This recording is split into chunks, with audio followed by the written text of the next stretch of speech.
Solus Populi Suprema Lex Esto, Marcus Tullius Cicero. Assalamualaikum warahmatullahi wabarakatuh. Shalom, Om Swastiastu, Namo Buddhaya, salam kebajikan. 2020 Coronavirus Disease menjarah segala aspek kehidupan di negeri tercinta Indonesia.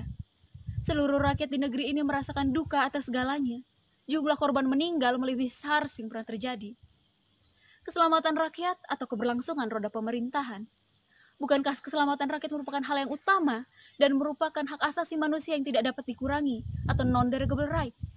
Perkenalkan, kami dari Universitas Widya Gama Mahakam Samarinda. Saya Reza Mariana Sianturi, didampingi oleh kedua rekan saya, Diki Widiantoro dan Ricky Novelson, pada standing position kontra. Dalam kesempatan ini, kami akan mengutarakan konstruksi berpikir kami terkait pelaksanaan Pilkada 2020 di era new normal. Konstruksi berpikir kami meliputi yang pertama, keselamatan rakyat dalam hal ini kesehatan, yang kedua mengenai ekonomi, yang ketiga mengenai hukum. Presiden Republik Indonesia menetapkan status darurat kesehatan nasional sesuai dengan keputusan Presiden nomor 11 tahun 2020.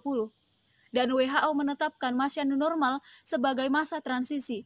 Dewan Juri yang terhormat, masa ini tidak bisa dijadikan patokan bahwa virus ini sudah bisa dikendalikan oleh pemerintah.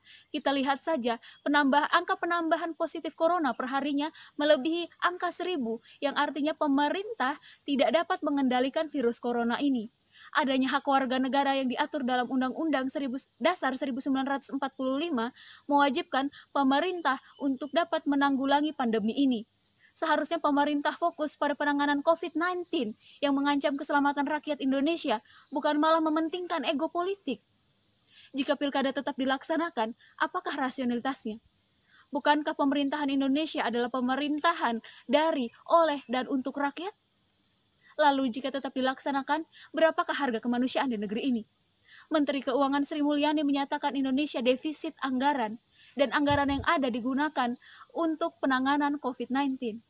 Lalu apakah urgensi-urgensi pemerintah tetap melaksanakan Pilkada 2020 dapat menjadi acuan pelaksanaan? Jawabannya tentu tidak. Belum genap sebulan dilanjutkan tahapan Pilkada, Bawaslu menyatakan bahwa pelanggaran sudah sangat banyak dan melanggar protokol kesehatan. Dewan Juri yang terhormat mengenai penurunan kualitas demokrasi apabila tetap dilaksanakannya Pilkada 2020. Masyarakat akan cenderung golput dan akan takut untuk datang ke TPS. Berdasarkan survei dari Polmatrix Indonesia, sebanyak 72,4% masyarakat Indonesia menginginkan penundaan Pilkada. Kami dari tim kontra sangat menolak usulan dari pemerintah untuk tetap melaksanakan Pilkada 2020 di era new normal, dan kami mengusulkan agar ditunda sampai keadaan membaik. Pemaparan lebih lanjut dan secara struktural akan disampaikan oleh pembicara kedua dan pembicara ketiga dari tim kontra. Mengakhiri argumentasi saya dari pembicara pertama mengutip pernyataan dari guru besar UIN Syarif Hidayatullah, yaitu Asyumardi Azra, yang menyatakan jika pilkada tetap dilaksanakan 9 Desember, sementara pemerintah gagal dalam mengendalikan COVID-19, maka ini secara implisit tidak memiliki empati kepada mereka yang menjadi korban. Sekian penyampaian argumentasi dari saya. Terima kasih. Wassalamualaikum warahmatullahi wabarakatuh. Shalom, Om Swastiastu, Namo Buddhaya, salam kebajikan.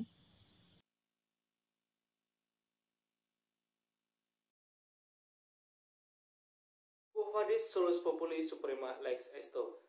Selamat rakyat merupakan hukum tertinggi. Assalamualaikum warahmatullahi wabarakatuh. Shalom, Om Swastiastu, Namo Buddhaya. Saya Diki Widiantoro, selaku pembicara kedua akan memaparkan dan kembali membangun argumentasi yang sebagaimana telah disampaikan oleh pembicara pertama.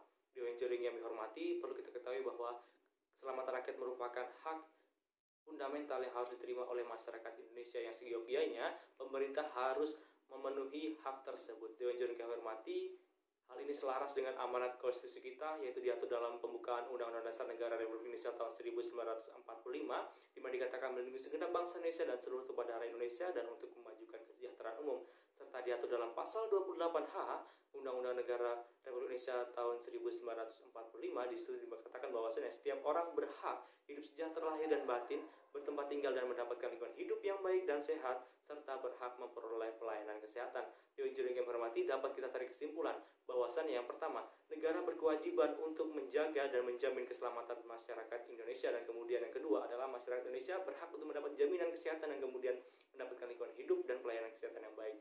Dewan Juri yang kami hormati, saat ini Indonesia mengalami darurat kesehatan di mana telah disampaikan oleh Presiden Joko Widodo, dan kemudian Indonesia saat ini masuk dalam era new normal, di mana dalam era new normal ini angka penyebaran COVID-19 tidak kunjung turun tetapi melambung tinggi di tahun 2020 ini. Ini menandakan bahwa Indonesia saat ini masih belum bisa menyelesaikan dan Indonesia dinilai gagal dalam penyelesaian permasalahan COVID-19 ini. Dewan Juri yang hormati, maka berdasarkan amanat konstitusi dan kemudian fakta empiris, kami menyimpulkan bahwasannya pelaksanaan pilkada di tahun 2020 ini tidak etis dan kemudian dapat dinilai konstitusional, karena pada dasar ketika dilaksanakan akan menimbulkan permasalahan baru dan dapat mengancam keselamatan masyarakat Indonesia. Dewan Juri yang hormati, perlu digarisbawahi pula dan perlu pertimbangan bahwasannya saat ini bahwa pelaksanaan pilkada, pasangan calon pilkada di tahun 2020 ini telah meningkat yang terpapar COVID-19 sekitar 60 orang, dan kemudian Bawaslu mencatat sekitar 243 pelanggaran protokol yang dilaksanakan oleh para calon pilkada. Dewan Juri yang kami hormati, maka ini menandakan bahwasannya regulasi yang ada tidak mampu untuk menjamin kepada masyarakat bahwa akan ada jaminan kesehatan di pilkada 2020 ini. Kemudian ketika membahas tentang ekonomi, pembengkakan biaya melambung tinggi, sebelumnya sekitar 15,23 triliun, sekarang naik menjadi 20,49 triliun. Hal ini tidak sesuai dengan apa yang disampaikan oleh Menteri Keuangan kita Sri Mulyani, menyatakan bahwa Indonesia saat ini resesi ekonomi, dan kemudian keuangan ekonomi Indonesia minus 5%. Ini menandakan bahwasannya pemerintah tidak mengambil kebijakan yang senantiasa untuk kesejahteraan masyarakat, tapi ini hanya ego politik saja. Dewan Juri yang menghormati, selayaknya harusnya pemerintah fokus dalam penanganan COVID-19 karena membutuhkan biaya yang cukup tinggi. Dewan Juri yang menghormati, ketika pelaksanaan pilkada juga dipaksakan akan berdampak pada kualitas demokrasi kita. Kita ketahui saat ini pilkada tunggal, pasangan calon tunggal di tahun 2020 ini meningkat, di mana di tahun 2018 hanya ada 16 daerah pasangan tunggal, dan kemudian di 2020 ini terdapat 26 daerah. Sebagai evaluasi dan sebagai pertimbangan bahwasannya di Sulawesi di tahun 2018 terdapat pasangan tunggal yang kemudian tidak dapat memenuhi syarat suara menjadi pemenang, yaitu 50% ke atas, kemudian dimenangkan oleh kota kosong. Lalu yang menjadi pertanyaan adalah kemudian siapa yang dimenangkan dalam pilkada tersebut dan siapa yang berhak memimpin wilayah tersebut. Dewan Juri hormati, ini akan dinilai kembali muncul di tahun 2020 karena pada dasarnya pilkada di mana pasangan calon tunggal ini semakin banyak, yaitu sekitar 26 daerah. Kemudian Dewan Juri yang kami hormati, berdasarkan survei sekitar 75% warga negara Indonesia menolak untuk dilaksanakan pilkada di tahun 2020 ini.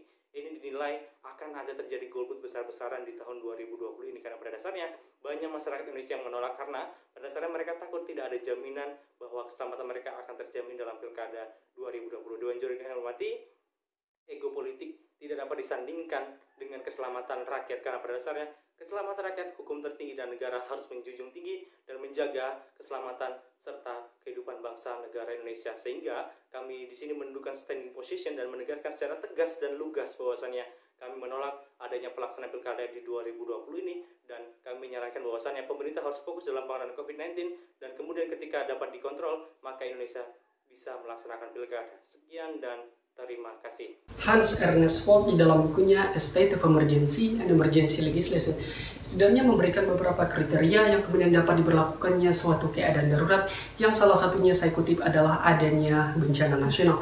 Ini relevan dengan keberadaan Perpu nomor 2 tahun 2020 pada pasal 120 ayat 1 tentang bencana non-alam, Junto Kepres nomor 11 tahun 2020 tentang darurat kesehatan nasional, yang ketentuan ini pun hingga saat ini belum dicabut kembali untuk menyatakan bahwa Indonesia kembali pada keadaan normal. Mengutip daripada alinea keempat, ada dua prinsip dasar yang harus dipenuhi oleh negara. Yang pertama adalah melindungi segenap bangsa Indonesia dan seluruh tumpah darah Indonesia. Artinya, di dalam konteks perdebatan kita, jangan sampai pelaksanaan pilkada kemudian mengabaikan pemenuhan, penegakan, dan juga penghormatan terhadap hak dasar itu, yaitu adalah hak hidup, keselamatan, dan kesehatan warga negara, yaitu adalah sebagai manifestasi ataupun ejauhan tahan daripada konsep solus populi suprema lex esto. Yang kedua adalah memajukan kesejahteraan umum. COVID-19 bukan hanya soal darurat kesehatan, tetapi juga berdampak pada lini sektor lain. Dalam hal ini adalah sektor ekonomi. Kita melihat banyak warga negara yang kemudian kehilangan pekerjaan dan juga mengalami putus hubungan kerja. Alangkah bijaknya ketika pemerintah kembali harus fokus menekan angka COVID-19 dan juga stabilitas ekonomi yang diambang resesi ini. Kami mengamini bahwa negara Indonesia adalah negara demokrasi. Pemilu adalah sebagai wadah untuk mengaktualisasi daripada hak dan kedaulatan rakyat itu. Pun Dewan Juri kami hormati, di dalam ketentuan 28J ayat 2 ada pembatasan hak yang diperbolehkan oleh undang-undang, namun di dalam keadaan tertentu dan batas waktu tertentu yang sangat bersifat limitatif dan sementara.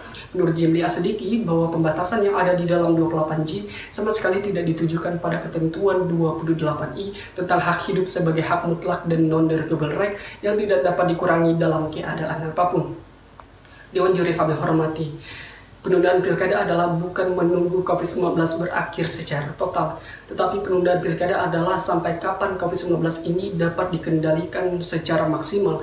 Apa indikatornya Dewan Juri kami hormati? Pertama adalah angka kematian per hari menurun, dan yang kedua adalah angka positif per hari menurun. Dewan Juri yang kami hormati, apalah gunanya perdebatan tanpa solusi? Kami hantarkan pada solusi. Yang pertama adalah pengisian jabatan. Ketika ada kekosongan birokrasi, maka yang harus dilakukan adalah pengisian jabatan oleh PLT sesuai dengan peraturan yang mengaturnya. Dewan Juri yang kami hormati, membidas daripada apa yang menjadi kekhawatiran daripada pihak pro yang mengatakan bahwa PLT memiliki kewenangan yang terbatas, pun Dewan Juri yang kami hormati, di dalam peraturan Permendagri nomor 74 pasal 9 menyatakan bahwa PLT diberikan kewenangan pertama adalah menandatangani peraturan daerah terkait dengan APBD, yang kedua adalah mutasi pegawai, dan yang ketiga adalah peraturan perangkat daerah. Jadi tidak ada perbedaan yang signifikan dengan pejabat yang definitif. Dewan Juri kami hormati, penundaan pilkada bukanlah bentuk kegagalan kita, apalagi wujud ketidakmampuan kita. Penundaan pilkada adalah keberpihakan kita terhadap kemanusiaan dan juga kualitas demokrasi, di mana demokrasi memungkinkan adanya partisipasi penuh daripada warga negara. Ketika warga negara takut untuk datang ke TPS, sama sekali tidak sampai, yaitu adalah apa yang jadi tujuan negara dan demokrasi itu. Dewan Juri yang kami hormati, sejatinya di dalam politik satu suara berharga, tetapi di dalam kemanusiaan satu nyawa berharga. Politik untuk kemanusiaan, bukan sebaliknya. Demikian kata Gus Dur. Assalamualaikum warahmatullahi wabarakatuh.